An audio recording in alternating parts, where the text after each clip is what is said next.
Kakadosh Bokatov. We're continuing with the halachot of Selihot. And now there's going to be a very interesting halacha which is brought down, which is that even if there's not going to be a minyan in the Bet Knesset, our minhag is actually to continue the seder of the Selihot, and we say the entire thing, even if it's going to be in Aramit, which means even if it's going to be in Aramaic, we come and we do the entire seder, the normal order of the Selihot, even if we do not have the minyan, until they actually get the minyan. And only the Yugim and Midot HaRachamim, they're going to say it with the Ta'amei HaMikra. So where exactly is this based upon? The Mishnah Masechet Sotah says, these are the things which are said in any Lashon, Kriyat Shema, Tfilah, Birkat Hamazon. The Gemara over there in Lamed Gimel Amud Aleph says, Utfilah b'chol Lashon. Tfilah could be said in any language that you like. So ask the Gemara, V'amar Rav Yudah comes and he says you should never ask Lashon Aramit, because says Rabbi Yochanan that if you ask Lashon Aramit, En Malachei Asharet Niskakin Lo. He says Malachei Asharet, they don't pay attention to Lashon Aramit. Why? Because they don't know Lashon Aramit. So the Gemara answers, La Kashia Ha B'Yachid V'ha B'Tzibur. One is a Yachid, which means a Yachid should not come and pray in Aramit. The other one is in a Tzibur. In Tzibur you could come and pray in Aramit. Rashi explains the Yachid needs the Malachei Asharet, because the Malachei Asharet will come and they'll bring up the tefillot. However, though not a tzibur, because it says, He'enen kabilo imas, eno moes b'tfilatan shel rabim. HaKadosh Baruch Hu is not going to be moes b'tfilatan shel rabim. And this is also brought down in Shulchan Aruch Siman Kuf Aleph Sif Daled, that a person could pray in any language that he wants, but hani mile b'tzibur. But if a person's biyachid, he's not supposed to. So according to this, if a person is going to come and pray biyachid, he shouldn't say the Selichot in Aramit. That's what's mashma, because at the end of the day, he's a Yachid, he's not a Rabim, they're by themselves, they don't have a Rabim. And that's also what's brought down in the Eliyah Rabbah. And the Kav HaChaim comes and he brings it down and he asks, 1 second, at the end of the day, what do we care now if the Malachim are not going to understand? He says, Mimela, if a person comes and they're going to pray and they're going to ask for their necessities, so therefore, okay, fine, I understand why I need that the Malachim should understand.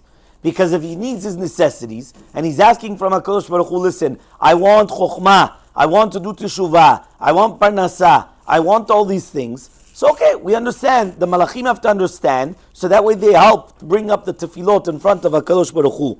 So he says, right, and that's why they need them. However, he comes and he says, but here, what exactly do we need exactly? So the Chazon Ovadiah in Chot Yamim Noraim comes and he says, 1 second, the Gemara says, Amar Rabba Barachana, when I was by Rabbi Elazar, right, to ask the Choleh, Zimni Amar le'amakom yifakudcha l'shalom. And sometimes he used to say it another way. So they asked the same question. 1 second, you have at the end of the day that you're not supposed to say it in Aramit. So there the Gemara answered, Shaneh Choleh, that a Choleh, the Shekhinah is always with a Choleh. So therefore, with a sick person, the Shekhinah is always there, the divine presence of Hashem is always there, and therefore you could pray in any language that you like. So he comes and he says over here, so you comes out of the Stam Yachid, which is not a Choleh, should never ask B'lashon Rami, right? And therefore that's what the Chazon Ovadiah, Rav Ovadia paskins, the exact same way, right? That you're not supposed to. So that is also the psak of Rav Ovadia Yosef. However, though, there's a Meiri. The Meiri comes and he says, Ve'afte davar zeh eno le'akev, it's not me'akev, Ela shadavar hidur lo. He says it's something beautiful. He says shebetzibur v'adayim borim lashon hashagur b'fiem v'amvura lahem biyoter v'akavana metzuya lahem b'chol inyan. He says because when you're at tzibur, you want everybody to be together and they're going to choose the best language.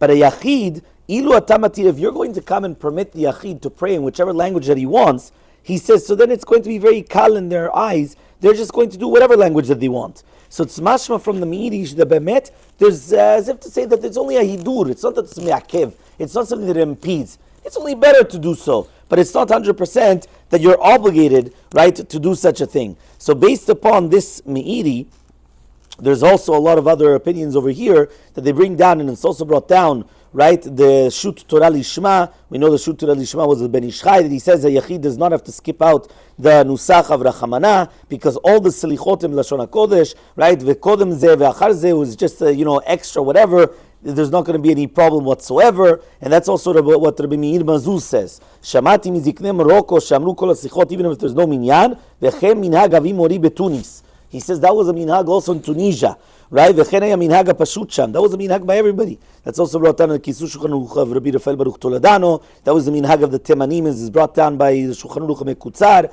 the minhag of Libya, right? And that was the minhag of a lot of the different places in Chutz La'aretz. Why? Because then it becomes a balagan. That all of a sudden you come, you open up a Selihot book, all of a sudden you go forwards, you go backwards, then all of a sudden there is miniyan. Now how do you do it? Now there miniyan what? You go backwards, you make up exactly that which you did on the order, or do you start at the end of the Selihot? It becomes very, very mishap of exactly what exactly are you doing once you don't have a minyan. So therefore the minhag of, whether it was of Morocco, Tunisia, Libya, right? Also the Shut Torah Lishma was actually Iraq. Right, but again, it doesn't say that was what we know as the Ben Ish Chai, right? But there's many also as well that they come, and their minhag was that even if they did not have a minyan, they do everything ala seder, they pray everything on the normal, right, of the sdarim of the seder. And the truth is, the logic is actually 100% there. At the end of the day, the slichot, even though they're considered a tefillah, and that's why we come and we say Kaddish Titkabal at the end of Selihot. However, though, but it's also in order to open up our hearts. And at the end of the day, opening up of our hearts has nothing to do with actually right now that the Malachim are going to take our tefillot and have them answered. What we're trying to do is we're trying to come and we have an order, and the order makes it that it's very organized, that it comes and it makes it in a certain fashion, which is in order to open up our hearts. And that in essence is what we're supposed to be doing throughout the entire month of Yemei HaRachamim VeSelichot.